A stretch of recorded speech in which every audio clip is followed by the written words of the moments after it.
ចានេះខាងយើងលក់ចិត្តអស់ហើយមន់សម្រាប់លក់ចឹងបងត្រូវការវឺតឡើងកតន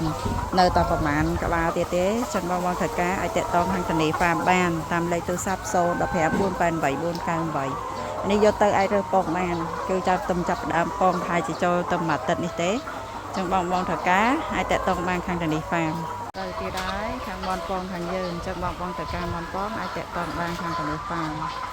ទៅអាចរើសពងបានប្រចាំថ្ងៃ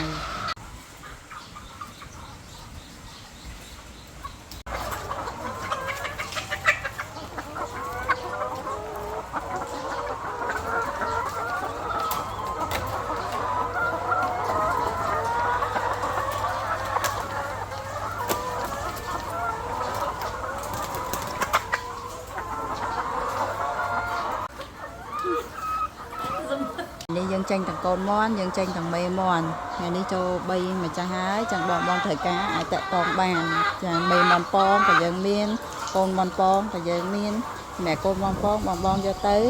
2 3ខែទៀតមិនអាចធ្លាក់ពងបានសម្រាប់មេមន់ពងយកទៅអាចរើសពងបានតែម្ដងចឹងបងត្រូវការមេមន់ពងអាចតាក់ទងបាន25ខែក្រុងផ្ញើបានទាំងអស់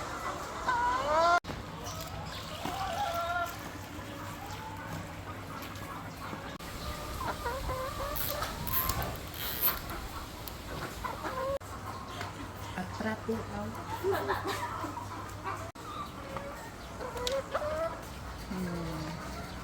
ដាក់ទៅហើយមានទឹកមានចំណីមានបន្លែចឹងអត់ងាប់ទេបងត្រូវការអាចតាក់ទងបាន